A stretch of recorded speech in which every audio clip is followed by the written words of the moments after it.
We begin today's show with a Democracy Now! Exclusive. One of New York's best-known immigrants' rights advocates joins us on what might be his last day as a free man in the United States. Ravi Ragbir is executive director of the New Sanctuary Coalition of New York City. This morning, right after our broadcast, Ravi heads for a check-in with Immigration and Customs Enforcement here in New York City.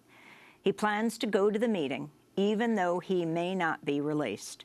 The usually predictable process of checking in with Immigration and Customs Enforcement as part of a regular supervision process has become a source of anxiety for many immigrants since President Trump ordered changes to enforcement in January. In just one example, last week in Phoenix, Arizona, a single father of 3 U.S.-born children had plans to celebrate his son's 17th birthday after a check-in meeting that he thought was to discuss his request for asylum. An hour later, Juan Carlos Vampirosa Garcia's daughter says officials, quote, brought me a bag with the stuff, and that was it. Her father was deported the next day. Meanwhile, other immigrants have gone to their check-ins and were released as expected. No matter what happens this morning at Ravi Ragbir's check-in, he will not go alone. As part of his work, he's conducted trainings on how to accompany people to their check-ins in order to show support and document what unfolds. He himself will be joined by faith leaders and elected officials, including several city council members and New York State Senator Gustavo Rivera.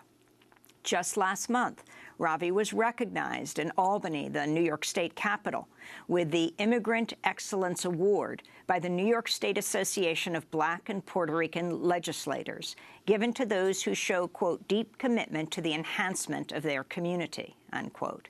The Independent newspaper recently featured him in a cover story called Walk With Me by Democracy Now!'s Renee Feltz, and a Canadian Broadcasting Corporation film crew is following him today.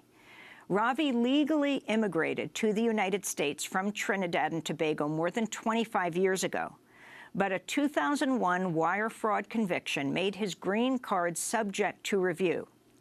Even though he's married to a U.S. citizen and has a U.S.-born daughter, the government refuses to normalize his status. Instead, Immigration and Customs Enforcement has exercised prosecutorial discretion to grant him a stay of deportation. His current stay lasts until 2018, but his 15-year-old criminal record makes him an easy target for removal. Last night, his supporters and legal team met for one last time before this morning's check-in. This is Raya Trivedi, a third-year law student at NYU School of Law, who's helping represent Ravi through the school's Immigrant Rights Clinic. You can see that for many, many years, the ICE office has recognized the outstanding contribution that he has made to the community as a leader, as someone in the faith community and the immigrant rights community, as a very important person to a lot of people. And they have recognized that, and we expect that they will continue to do that. So we prepare for the worst, we expect the best. That's Raya Trivedi. Well, this morning, Ravi Ragbir joins us in our studio before he heads to check-in. Also joining us, his wife, Amy Gottlieb, a longtime immigrant rights lawyer with the American Friends Service Committee. We welcome you both to Democracy Now! I know this is a really tough time for you right now. Ravi, talk about what you will do after you leave Democracy Now! Well, I will just head to the subways. Basically, You'll head to the subway. I'm going to the subways. You're going underground. I am going underground. That's absolutely true. But we, normally, or some people would say, why don't I go underground? But that's not an option here, and I am not going to do that. I am going to Immigration and Customs Enforcement offices at 26 Federal Plaza, and I'm going to basically turn myself in and hope and expect that they will allow me to come back out. There's a stay, you mentioned the stay of removal that expires in 2018. That would be a normal expectation that they would release me because they gave me this stay. But as you said, there are many instances that people have not have been taken away and end up deported. When you say you're going to turn yourself in, what you're doing is you're going for a check-in, which can be very routine in the United States for immigrants. Absolutely. So it is a routine check-in. It's like a parole, right, for analogy. And you would just go in to meet your deportation officer, and he would make sure all the information is correct, and normally we would walk out. But not in this instance, and that's what is going to happen, and that's why you mentioned the accompaniment. When we partner U.S. citizens with immigrants who are in this crisis, not only for myself but many others, they are able to get the support from the community, and so they are not in this fearful space, but also getting the officers to treat that person with respect. I mean, this is actually amazing because you really pioneered this accompaniment program for check-ins, which most people don't really think about, where people accompany an immigrant to check-in. So people have been accompanied before, but we have had a training to have them understand what they need to do, their response in different scenarios, and not only to their check-ins, but to the court. So a lot of times the lawyers will say they don't need any family or friends. I'm the lawyer, I will get you out. But in actual fact, when the community is there, the minister, especially the minister and the congregation, it makes a difference when in that judge's eyes that there is such a large support and such a large community here that it makes a difference. And we have gotten people freed. We have gotten people, the judge has all said, okay, you have won your case because of the large community support. So yes, it is something that is unique to the New Sanctuary, where the training is very important for the immigrant as much as the volunteers. But here there is no judge. You will meet with an ICE officer. I will meet with a deportation officer. A deportation. And do you know that person? You've been doing this for years. I've been doing this for years, and it changes every time. Maybe one time we've had the same deportation officer, but we never know who is going to be the officer on file, and I never know who I'm going to be meeting today. So sometimes the officers are friendly, sometimes they're not. And that uncertainty of who we're going to meet, before, when I had a 2-year stay in 2014, the officer said, okay, we'll see you in 2 years. In 2016, when I went back to renew it, the officer said, I'll see you in 1 year. There was no rhyme and reason why I had to go back in today. But, as my wife will say, it's probably the best thing that we had to come in so I would not be looking over my shoulder every day. So, Amy, you're Ravi's wife. You also happen to be an immigrants' rights attorney. How long have the two of you been married? We've been married about 6.5 years. We got married in September of 2010. And Ravi, how long have you been in the United States? I've been in the United States since 1990, just over 25 years. For a quarter of a century. Yeah. So, Amy, how are you doing today? I'm okay.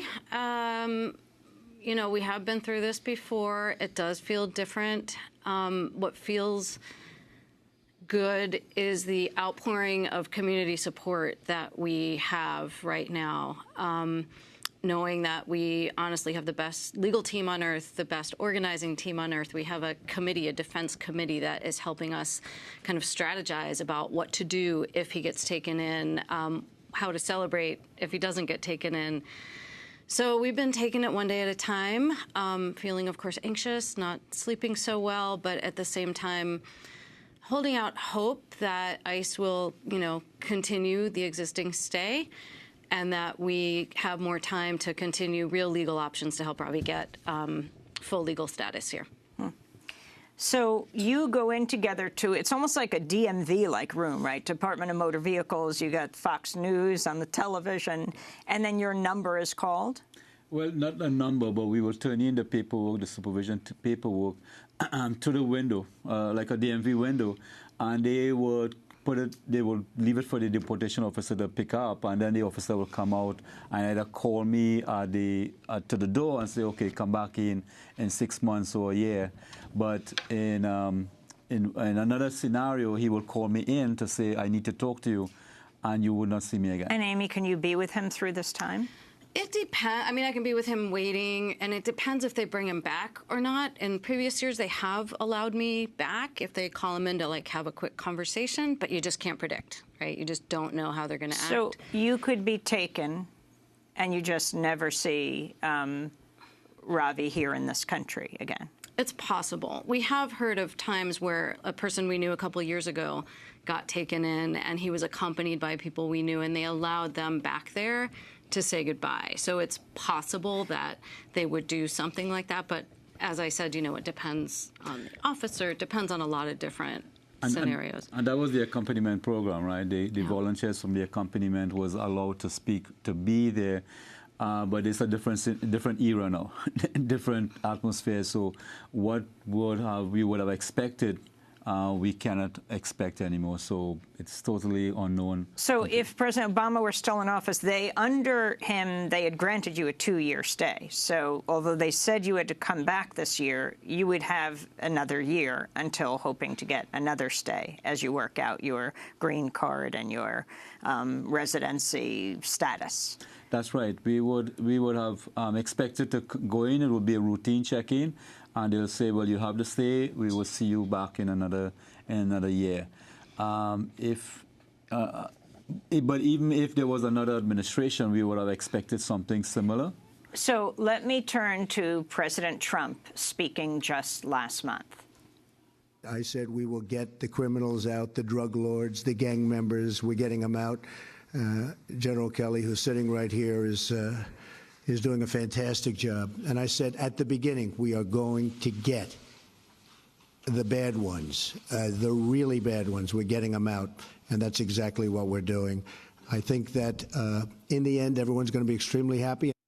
We're going to get the really bad ones out, Amy. For so many years working on these issues, we have been really struggling to eliminate this idea that there's a good immigrant and a bad immigrant, right? That we have people who come to our country who are people who have lives that, sometimes there's a criminal conviction, there's a bad act, but we want folks to be able to look at the whole person. And when you hear that kind of language about, getting the bad people out, it stirs up something inside of me that, that's not Ravi, right? Like, we're not talking about bad people here. We're talking about the people who are part of our communities. That's just rhetoric that, kind of pits people against each other. Ravi, you had a criminal conviction how many years ago? I was convicted in 2000. For a wire fraud conviction? Wire fraud, working as a salesman for a mortgage lender. And how long did you serve in jail? I was sentenced for 2.5 years. I was under house arrest before I served the 2.5 years for 3 years before that. So 3 years I was under house arrest, and then I went into prison for 2.5 years, and then I ended up in detention for 2 years. So then they wanted to deport you right after that, but That's you right. fought that and won. I fought that, and we have been fighting that since then. So it has been, this is where the legal team, Rhea, and my legal team, my attorney Alina Das, have been saying that this process, this process, and I use air quotes, right, because the process itself was completely wrong, and they can point to many errors in the process itself. I want to turn to a different case, to Rose Escobar, speaking last month in Houston, Texas, after her husband, Jose, the father of their 2 children, was detained when he showed up for his annual check-in and almost immediately deported. My husband is not a criminal. My husband is a good man who works hard and provides for me and my children. My husband already makes America great. You take him away from me, you have me going to welfare, food stamps. That's not the life that I want. I'm not saying it's a bad life, but that's not the life I had, and it's not the life that I want. Amy, that's the wife of Jose. You're the wife of Ravi. Your feelings right now as you head down to Federal Plaza. The 2 of you, as soon as you arrive, will be holding a news conference. Is that right? Hundreds of people are expected. I went down to the offices at the Judson Church last night. There were scores of people there saying goodbye to you, Ravi, being there to support you, making a whole big dinner, making signs. And in these last weeks, you haven't stopped talking to people, advising them about what to do in their cases, taking phone calls, learning about ICE raids throughout New York. In actual fact, last week I went to Union City. The mayor of Union City had worked with us in New Jersey. City. And he issued a municipal ID 6 weeks after we talked to him. And he called for a town hall. And he expected 50 people. 1,600 people showed up in a church that was only supposed to hold 500. And those were the people who were allowed inside. There were hundreds outside. People are afraid. They need to have this information. And yes, you're right. I have not stopped speaking. I have not stopped doing presentations because it is a number, the immigrants themselves, the people who want to support them, the churches who need to be ready to have to create this safe space.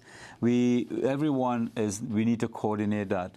Now, what you saw yesterday wasn't last night wasn't a goodbye, but an empowerment dinner, because that's what we do. We empower people through this process. They're afraid. Most of them who you met there, the parents are undocumented themselves, but because we have been able to teach them how to deal with this trauma, this process, they are strong and they're energized and they're motivated to speak up and also to move forward. So they will be down here today. What is a Jericho Walk? Jericho Walk, it is biblical. It's in the story in the Bible where they couldn't defeat this city. And God told them, well, you cannot defeat the city by army, but you follow my instructions and you will win. So they were told to walk around 7 times around the city. And after 7 times, the walls came tumbling down. There's a song about that. But similarly, we have been doing the Jericho Walk since 2011, which started as a result of, in response to SB 1070, the Arizona law.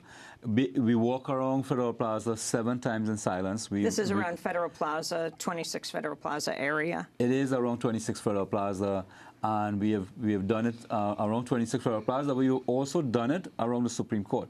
500 people have walked around the Supreme Court. We have walked around Congress. We have walked around the Senate building in silence. And, you know, when the guards or the officers see us, they don't know what to take up, how to think about us, because we're not saying a word, but you know we're there for a purpose. Similarly, the Jericho Walk today is going to be doing that. If you are taken, where would you be taken to? Where are immigrants taken in New York City when they are detained?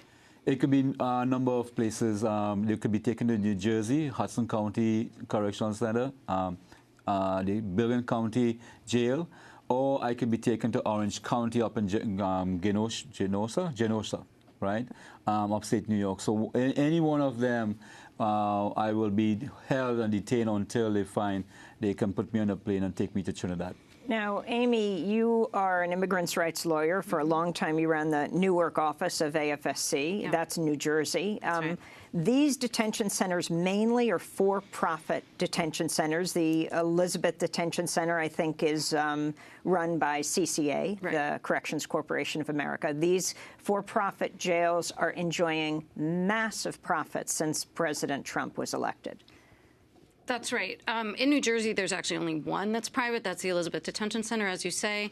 There's also these county jails that contract with Immigration and Customs Enforcement and make tons and tons and tons of money for the counties themselves. So they celebrate when they get these contracts because they're paid approximately, you know, $120, $130 per day per detainee. So Hudson County, for example, has over, I think, 900 beds.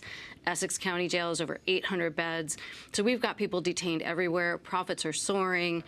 Prior to President Trump, President Obama's administration had actually said they were going to stop using private prisons in the federal prison system. We were pushing to have that happen in the immigration detention system. We got close to that. And then Attorney General Sessions came in and completely retracted that. So we're back into private prisons and all the private companies that contract with public prisons that are making money on this. So you know how much it costs to feed it? When I was locked in detention, you know how much it cost to feed me for one day? 75 cents. They were spending to feed one immigrant 75 cents. And you know how we knew that? Because they felt they were spending too much, and they wanted to bring that cost down to 45 cents. So the numbers were thrown out, and we were hearing and seeing this happening. So the profits, the cost is low, but the profits are high because they're being paid $120, right? So have you packed? People often don't know that they're going to be taken, but you confront this epic moment right now after being in this country for 27 years. How did you prepare for this morning? I did not pack. My wife has been telling me to clean up, but I haven't done that. I've ignored that. Basically, how I prepared is throwing myself in my work. I've been doing presentations 2 and 3 times a day, sometimes speaking for 4 hours straight to congregations or churches. So that's how I've dealt with this. Last night you asked me how I felt. Well, I told you I had no feelings because if I was going to feel something, I was going to feel terror. I was going to feel anxiety. And to feel that and be able to work, be able to function was impossible. And I couldn't allow myself to curl up in a corner and die, which is where they want us to be. I had to continue doing the work and continue to share the experience so that as a privileged person that I am, meaning that I can go back to Trinidad without feeling the fear that I could be targeted, as other countries and other immigrants face. I also am able to speak, and I also have community support. So I'm privileged, and I use this opportunity to highlight that situation. Who will be speaking today at the news conference, just as this show ends, that you'll be holding it right outside 26 Federal Plaza? We have been told that apart from the faith communities, that Reverend Donna Scarper will be speaking, but we have had the elected. Reverend Donna Scarper is the Reverend of the Judson Church, where the New Sanctuary Coalition has its offices. That's right, and she's the one she was one of the co-founders of the New Sanctuary Coalition of New York, but also of the National Sanctuary in 2007. But apart from that, they have a lot of elected officials who are coming to support me, to walk in with me. So Senator Gustavo Rivera will be there. You have Councilman Drum, Councilman Williams, Jumani Williams, Councilman Rodriguez. The Speaker just confirmed, Speaker Melissa Mark-Viverito just confirmed she will be there. The Speaker of the New York City Council, Melissa Mark-Viverito, will be also speaking and accompanying you. Yes, we don't know if she'll accompany us, but she's speaking at the press conference. The controller is planning to be there. We have had 2 State Assembly people who also wants to speak. The Squadron and Joanne Simon. Joanne Simon, our Assemblywoman. The Assemblywoman in the state legislature. Yes. Mm-hmm. And then you will together walk into the ICE office. Together we will go through security. They make you take your shoes off, right, to get into that building. Take your belts off and ask you for ID. And a lot of people who are going into that space that don't have ID, so they intimidate you from the beginning. And when you go upstairs, you are having to hand in this paperwork and sit down there in complete terror because every minute that goes past, you are thinking that this is the day. And you're sitting next to people who are facing that same trauma. And they themselves, you feed off that fear, and you sit down and you see the child and the wife who may have accompanied them, and the tears and the heartbreak that is happening because they've been ripped apart. So it is hard for me as a person to see that, although I'm going through it myself, but this is why we have had the accompaniment training. So we want people to see that so they can take it back out and force and push for true reform where people can live in dignity without that fear. Do you see yourself as a role model?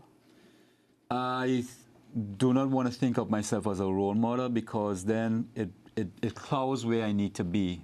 I need to be always aware that even though I may have support, I have to think about those who do not have support. So I always have to be ready to think about the consequences of a policy change on someone who do not have that support. But what you saw yesterday is those immigrants who says I've been a role model for them, so that they are now speaking up, and they are now empowered to go out and speak to the elected officials and go out and advocate for themselves. And go out, even though something may go wrong, they know that as they go through this process, it will be good for them because they are ready for every step of the way. So I do not want to be a role model, but I have been told I am. Do you have a message for President Trump? I will let my wife answer that. Ooh, if only. I would desperately love for us to have a president who saw the humanity in every single individual and understood that every person should be treated with dignity and respect. That's my message. And that all of our policies should reflect that. Not only for immigrants. We're talking about he's been, using other rhetorics that is targeting and causing, as a result, there's a lot of hate that is on the streets. We need to look at everyone as being part of a society that wants to grow together and work together. So everyone needs to be able to build that relationship together. I wanted to end back in your basement where you were last night, the basement of the Judson Church in New York City, to go to Judith Paez, who was speaking during what could be your last meeting at the New Sanctuary Coalition. People were making banners for today's Jericho Walk outside 26 Federal Plaza. This is Judith. We started making these banners yesterday, and we had the idea a few weeks ago about doing all this kind of art to represent what we are here in this sanctuary. We are fighting for our rights, but not just a fight. It's not just a fight. It's something to show support, to show unity, to show strength in our communities that have been suffering for all this new government, the policies that are separating families, are breaking apart many families in this city and many other places around the USA. That was Judy Paez in the basement of the Judson Church. As we wrap up, this is right when kids are going to school. But a lot of kids are afraid. Their parents don't want to send them to school. Afraid, like we just played the video that has gone viral, of the dad taking his 13-year-old to school, and he's arrested, and she is weeping as she's filming this on her phone. What do you say to these families? Are you finding that families are taking their kids out of school? We are finding that they are taking their kids out of school. But the kids that are going to school, they've had many teachers and principals call and say, can you come and do a Beyond the Rights training? So, What do you mean by beyond your rights? Well, the rights, the know your rights that we used to say before, basically stops at if they knock on the door, don't open the door. But if we expect this administration, if we don't know what rights could be violated, and we have to have everyone prepare for that. So during this process, if they get captured, what do they need to do? They don't have to sign any stipulated waivers, so that they have to go through the court system. Sharing with people that they will not get deported immediately. There is a process, and that process could take months and even years. When I was in detention, I met someone who was there for 7 years in detention. He still got deported, but he was fighting throughout that 7 years, hoping that he could stay here. And we will speak to the parents about this process, so they're not afraid. As I was saying, the principals will call because those children are crying. They don't stop crying because they don't know if their parents will be home when they leave school. And how does that environment facilitate learning?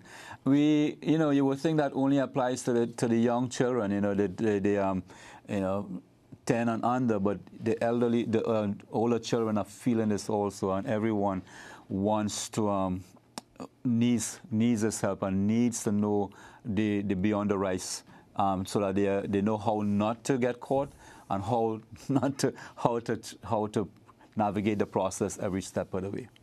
Well, all the best to you both. We will continue to follow what happens to you, and people can go to democracynow.org as we go down to 26 Federal Plaza, where you'll hold your news conference, and then you'll make your way up into the ICE facility, and we'll see what happens next. We hope to see you again, interviewing you as you come out and say how you felt coming out again as a free man. I hope so. I hope to be back here talking to you. Thank you so much, Ravi Ragbir and Amy Gottlieb. Ravi, well-known immigrants' rights advocate, executive director and founder of the New Sanctuary Coalition of New York City. He faces deportation when he goes to his ICE check-in this morning after our broadcast. But first, there'll be a news conference, and we will be covering that at 9 o'clock at Federal Plaza, right outside 26 Federal Plaza. At Foley Square. At Foley, yes. Right at Foley Square. Yes. I know hundreds of people are planning to go.